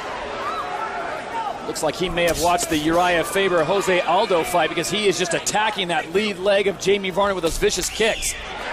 You see Kamal's legs. I mean, I don't think many people want to get kicked with those things. And a straight right from Varner stumbles back Kamal Shalorus. Kamal likes to swing a lot of hooks, and Varner's throwing straight punches. A straight punch will always land first, and you can see Varner's straight punches and his quickness is paying off. He's getting in, he's landing on Shalorus and not taking as many shots. Nice level change there from Varner. He has to utilize those feints against Kamal, keep him guessing as to what he's going to do. I'm very surprised that Shalorus isn't trying to pressure him with some wrestling here.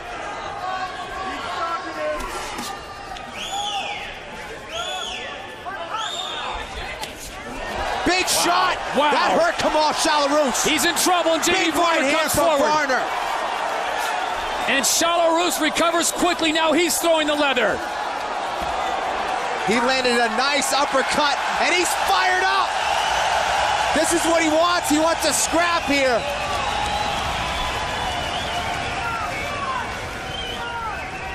That's got to be a little discouraging. Varner landed a huge bomb. He had Shalorus hurt, but he recovered, raises his hands and screams. This is what he wants. Under a minute to go here in round number 1. This one's scheduled for 3. Jamie Varner in the white trunks. Kamal Shalorus comes in, tries to get a single, and Varner escapes. Nice defensive wrestling from Varner there. Kamal really didn't get a good bite on that leg. Nice body kick there. Varner really does a great job of sitting down on his punches. That's why he's able to create so much power there. Varner is just very well trained in that area of boxing. Wow, those are some very big technical shots from Shalorus. These guys are trading with some huge shots. Big power coming from both men as we go under 20 seconds here in round number 1.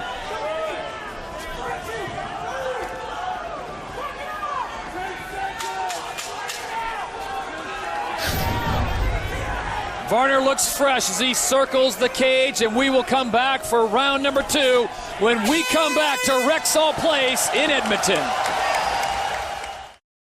Kamal Shalorus landed some great leg kicks, but it was the right hand of Varner that was the best shot, and that really hurt Kamal. You could see him try to get his equilibrium back. Varner's speed has really been giving Shalorus a lot of problems here in that first round.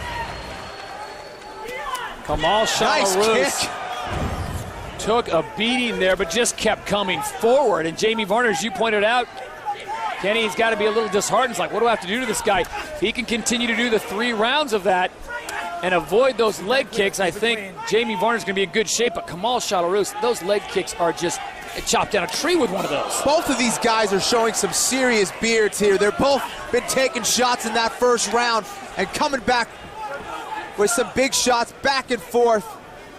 This is a definite war, as expected. Varner coming with the big overhand right. He should stay with what he's doing. He's doing a good job of just landing the shots. He should use his speed and not think so much about power. He should just come with the quick combinations because he's been successful with that.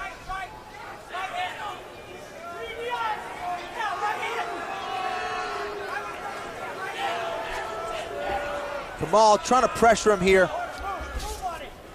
But again, I got to think, I mean, wrestling should be a big part of his strategy here, especially as you're starting to get towards the later part of the round.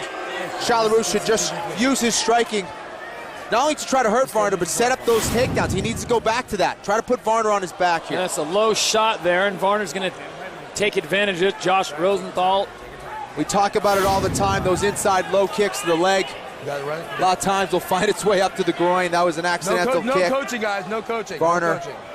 has some time here to recover. Sure. You got time. Take this. Let's go. You good? Okay. Take up to 5 minutes. He says, let's go. Gentlemen. Inadvertent kick from Kamal Shalorus. Shalorus comes again strong with a lead left kick. Definitely, I mean, a part of his game plan is trying to take out that leg of Varner, whether it's inside or outside. He's trying to slow Varner down. Varner still has a lot of good movement, though. Nice combination. You can see the speed. He's landing that again and again. That left hook, right hand. It's been a great combination for Varner in his other fights as well, but he's really exploiting that against Shalorus here. Story of this fight is really, it's the kicking game of Shalorus versus the hands of Varner. And now we have another groin shot. Very unfortunate. That one was a little more direct, and that's a problem when you go with the leg kicks and you've got a boxer that's going to come forward like Jamie Varner. Yeah, those inside leg kicks, that was right there on the money. And it's going to cost him a point. 1 point, low blow. 1 point, low blow. This is significant. You know, this isn't a 5-round fight. It's a 3-round fight. And that's tough. That's tough for Shalorus. It's going to be tough for him to come back from this. He's going to have to really try to end this fight now. Because Varner won that first round. I think Varner was getting the better of the exchanges in the second round now. You got time. You're on the clock. You got time. Well, he's got up to 5 minutes, and Josh Rosenthal, the official, continues to let him know, just take your time. You've got all the time. So Shalorus is going to need a huge rest of the second round and another huge third round if he wants to win this. Otherwise, he's going to have to finish it with a TKO, KO, or submission, because Varner is in control here. You got 4 minutes. You got 4 minutes. You sure? You got 4. You good? Okay. Varner says, let's go. Let's fight. We'll see how this changes the dynamic of the fight. It's a good point. I mean, will Shalorus stop to go with that inside leg kick? Wow, he went outside with brutal intentions. There he goes inside. So it hasn't changed his strategy. I think he's got to go with what he knows. Yep, he just has to be careful not to get disqualified. These kind of fights seem to follow Jamie Varner, don't they? It's not the Donald Cerrone fight, and this is... Oh, he caught him on the button. Big kick and big right hand from Varner. And for the first time, Kamal Shalorus is going backwards. But what a recovery. Shalorus says, that's nothing, I'm back. Wow. He can't take too many of those, though, Todd. He's got to be careful. Shalorus is just a little stiff there. He's got tremendous power, but you can see the fluidity and the movement of Varner. It's way more natural than it is for the wrestler Kamal Shalorus. I'm still having a hard time believing that Kamal Shalorus has not gone after Varner to try to get him on the ground. Very, very surprised with that. Under 90 seconds to go here in round number 2. We've seen just about everything. This one's scheduled for 3. Kamal Shalorus has been docked a point. Big left hand from Shalorus that stopped Varner in his tracks. You know, there's that balance in the fight of a mixed martial arts fighter where you have to have a strategy and a game plan, but you also have to be entertaining. Right. And Shalorus needs to find a better balance, in my opinion. He needs to start working that wrestling to try to, at the very least, confuse Varner and keep him guessing as to what he's going to do. I got to wonder what's left in Jamie Varner's legs after the leg kicks he sustained. Could he go to a sprawl? I mean, does he have the strength left to do a good defensive sprawl? Yeah, you can see right there his movement is very limited. He tried to circle away. This is where those leg kicks, your legs will start to lock up on you. Under 40 seconds to go here in round number 2. Shalorus is just chopping away at that lead leg of Jamie Varner. And we'll see if it pays dividends in the 3rd round. Shalorus looking to set up the big right hand and the big leg kick.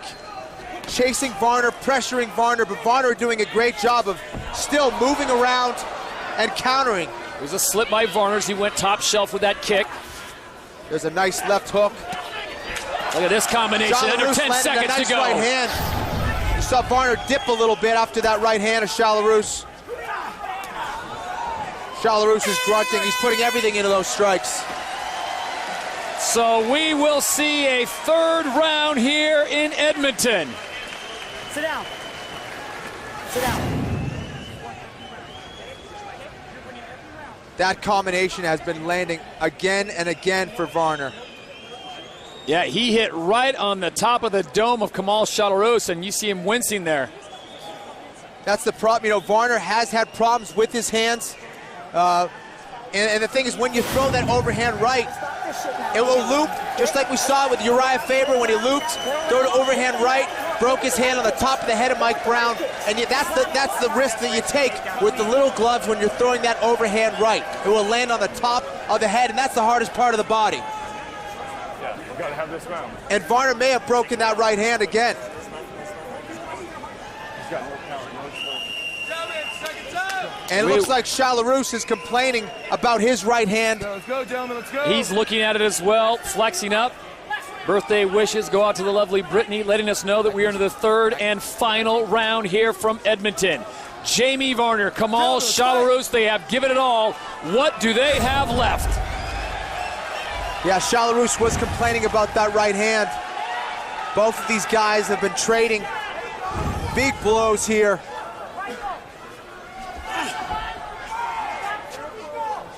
And there's only so much padding on those gloves. Nice kick from Shalorus going upstairs, showing some nice speed. And here we go again. This is the 3rd time. Let's look at it one more time. This is the 3rd shot. He's getting more accurate with it every time. That's what we call dead, solid, perfect. Yeah. You know, I'm very surprised they're not telling Shalorus to just abandon the inside kick. Just go outside. Go outside, go to the body, go upstairs, but don't go with the inside leg kick because it's too risky at this point. He risks disqualification here. Well, if Jamie Varner can come out of this with a victory, and he does in fact have that broken right hand. You know, you see that? Okay, look, you gotta keep that kick clean, okay? Okay, I swear I would hit inside kick. I know, it's all right, either keep it in the body or keep it lower on the thighs. That's the big problem with this kick. And I can hear it. You know, I'm surprised more of the fighters don't use the tie cups, which are made out of steel. The plastic cups aren't enough to protect against a kick. And I'm just very surprised a lot more of the fighters don't use the tie steel cups. I myself use it, and it'll prevent a lot of that. And, you know, plastic's only going to protect so much. Do they make one out of lead? Titanium, steel, I think. I'm going to come out with it. All right, so Jamie Varner has sustained 3 shots, one resulting in a point. This was the first one, more of a glancing shot. Number 2 definitely got some connection. but number 3. Yeah, that was the worst one of them all. And that doesn't tickle. Take your time. Take your time. How much time's left in the fight? It's right at the beginning of the round, buddy. Let's just go. Sure? You got a couple more. You got a couple more minutes. Did you take another point from me? I didn't take it on this time. It happens again, and it's going again. So. Fuck, dude. All right, so Jamie Varner trying to figure out where he is as far as time, what he can do. Do a little negotiating with Josh Rosenthal. 1 point has already been taken away, and as Kenny Florian has pointed out, for Kamal Shalorus, he pretty much has to get a submission or a tap or something to get this victory on the 10-point must system. Yeah, he's not in a good position right now. And Varner should use this as motivation to keep moving, stay busy. He's doing the right things here. In and out. He's got to use that footwork that he possesses, that speed. I still can't believe that Shalorus is coming with the kicks. I mean, I would just be a 2-foot region that is just off limits Risky right now. guy, obviously. I mean, Josh Rosenthal's a patient man, but I think he's at the end of his rope too. yeah, Kamal's got to be careful here. Yep, go outside with those kicks, or go upstairs with the Or why lead not leg. do what got you here? How about some wrestling? Yep. You know, that right hand is very dangerous from Kamal Shalorus, and we saw him complain a little bit about it, and it's been a while since we've seen him throw that right hand. Yeah, he's going all left hand. Now Kamal Shalorus has no clue, and he's got issues with his hand as well. But Yeah, Jamie Varner, it's all lead jab. Yeah, we haven't seen Kamal really throw that right hand either, and you know, we saw him kind of shake it out a little bit. Varner as well. And here we go. Finally, we see a takedown from Shalorus. This is something that should have been a part of his game plan from the absolute beginning of this fight. But this may be too little too late here for him. Jamie Varner in the closed guard now. See what he can establish, not having to use that right fist to punch. Remember, Jamie Varner, a Division I wrestler, so he is no slouch on the ground, but Kamal Shalorus truly is world class. Yeah, and there's a big difference between wrestling in a D1 program and competing at the highest levels of international freestyle wrestling. So Shalorus definitely has a big advantage, and you see he hit an outside single, had the high crotch, and he finished it right away. Very clean wrestling from the world-class wrestler, Kamal Shalorus. But Varner having good defense right now on the ground. On his back, can Kamal Shalorus score enough points to get the victory? He's got to posture up here, Todd. He's got to get rid of that grip of Varner, posture up, and start raining down some big blows here. He needs something. He needs to try to work for a TKO. These little shots are not going to do it. And he lost the first round. He definitely lost the second round. Maybe big, but probably 10-8. Yeah, and I think Jamie Varner knows exactly that because he's trying to control the head of Kamal Shalorus. Yeah, Jamie Varner, you know, this is where the experience comes in. You know, against Kamal, 7 fights. You get true veteran Jamie Varner with almost 20 fights here. Over 20 fights, I'm sorry. Really playing a smart strategy of just controlling and defending, doing enough to prevent damage. And Kamal may have even hurt his left hand there. He started using some open palm strikes. Keep him off the back of the head, Jamie. Varner, he'll take the rib shots right now. They'll hurt tomorrow. But right now, he just needs to tie up Kamal Shalorus for another just under 90 seconds. Shalorus keeps coming, trying to score points. Varner locking him up. This is the third and final round of the main event. Kamal is showing a lot of heart here, trying to be aggressive, but Jamie Varner doing a great job of using his defense here, using some nice elbows, doing enough to both defend himself and be active off of his back. Under a minute job to go. by Varner. Almost got up there. And Shalorus is now advancing. He's in the half guard position. You got to think it's just not going to be enough with under a minute. Look at this. Great reversal from Jamie Varner to get back to his feet. And that might have been the window of opportunity for Kamal Shalorus as they go back to their feet, and we are under 30 seconds in Edmonton. Jamie Varner, as many leg kicks as he's taken throughout this fight, is still showing a lot of movement, showing both technique and toughness here in this fight.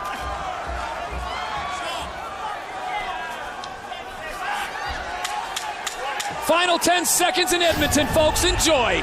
Varner heard that 10-second clap and raised his hands. He knows this fight is his. And that is it. 3 great rounds of action inside the WEC cage. What a great fight. Well, Jamie Varner just holding on for dear life in the 3rd round. Look at this reversal. Where did this come from? He showed that he's not a one-trick pony. He can't fight off his back here. I mean, he showed just such a well-rounded mixed martial arts game here. I mean, beautiful striking here. Very good counter wrestling. And even when he was on his back, great defense, stayed busy there. And again, showed a great reversal to get back to his feet. Great performance from Jamie Varner against a very tough Kamal Shalorus. Thank you, Kamal.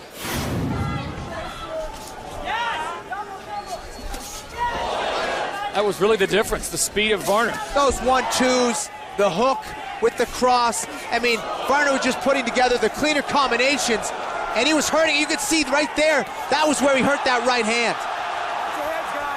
And he continues to fight. In the 3rd round, we saw primarily left jabs, straight lefts, and Jamie Varner able to hold off Kamal Shalorus, who got him to the ground, was landing punches, but was it enough to score? Remember, 1 point was taken away from Kamal Shalorus because of the low blows. You could see right there Stitch cutting off the glove.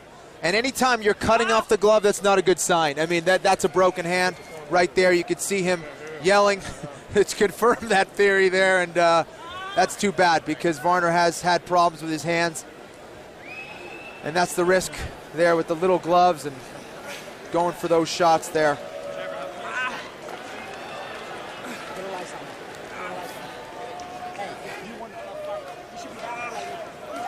Interesting to see exactly where Kamal Shalorus got hurt. Aren't you? You are. Thank you. Thank you. Hopefully we're cool now, right? Oh, yeah. Okay. Yeah. Good fight, man. Jamie, be honest, you're a cool guy. You're gentleman. I like your respect. I like you a lot, too. It'll be interesting to see what happens because I love how these guys will go to absolute war verbally, then they go to war physically in the cage, and then afterwards it's, hey, let's get together and go to some Tim Hortons. They're very respectful, true professionals. What a fight. Yeah, it was tremendous performance by both fighters. So Jamie Varner and Kamal Shalorus in the main event. We sent it inside to get the official word from Bruce Buffer. Ladies and gentlemen, after 3 rounds of action, we go to the judges' scorecards. Cameron Quake scores the contest 29-27, Shalorus. Doc Hamilton scores it 29-27, Varner. And Cecil Peoples calls the contest 28-28. Ladies and gentlemen, the judges have declared this contest a draw. A draw decision, and the folks here in Edmonton are not happy how this all went down. A lot of frustration as we send it back inside the cage. Craig Hummer has a very dejected Jamie Varner. You're right, Todd. Obviously, this is not a decision that either fighter's happy with. Jamie, heavy hands the first 2 rounds, but clearly when you came back after the 2nd round, you said to your corner that you'd possibly broken your hand. How tough was it for you to fight your way through this? Hey, I'm pretty sure I broke my right foot, broke my right hand, but I'm not gonna lie. I think that was bogus. I definitely feel I won the fight, but you know what? Kamal Shalorus is now the toughest guy you have heard of, and I have much respect for this guy. He's a warrior, and not only is he a great fighter, he's an even better gentleman. So guys, put your hands together for Kamal Shalorus. When you and I talked yesterday, you had that look in your eye. You said, I am definitely going to be talking to you tomorrow in the cage. With everything you've gone through over the past few months with your mom, how important is this to be able to share with her, just being here? My mother's right there. She's my biggest fan, my supporter. She got me into this sport, and it takes a unique mother to have her fighter, to accept her fighter for being a fighter. So accept her son to be a fighter. So, Mom, I love you. My trainers Todd Lally, Trevor Lally, Ryan Diaz, Steve Rosenberg. You guys are the best. One of the reasons you have so many fans, obviously, is you wear your emotions on your sleeve. I know it's not the decision you want, but you're racking up these rematch cues, so we know we're going to see something again. Kamal, come on in here for a second.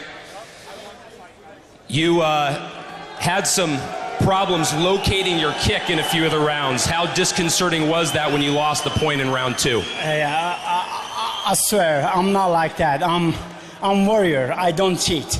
But just accident. I tried to low kick his knee because I kick outside kick and inside. I tried to cut down his speed. That was my game plan because Varner is fast and on power. I say, okay, I have to cut down his speed. Start with kick inside, outside, and happen, fight. You are one of the most respectful fighters in the game. Jamie thinks it was the wrong decision. I'm sure you wish the decision went your way. We're going to have to wait to see in the future who gets the rematch. That is it from inside the main event. All right, thank you very much, Craig. So we end in a draw in Edmonton. What did we learn tonight? Your final thoughts, Kenny Florian. Well, the same thing we knew going in, and we spoke about this. Never leave it to the judges. I mean, I don't think that's a good decision. I really think Varner won that fight clearly. I mean, that could be not only a unanimous decision, a 30-26 decision for Varner. Congratulations to everyone who took part, and our thanks to the fine folks here in Edmonton, Alberta, Canada. For all the latest news and information on World Extreme Cage Fighting, head to WEC.TV. For our entire crew here in Edmonton, Alberta, Canada, I'm Todd Harris saying good night. We'll see you next time at World Extreme Cage Fighting.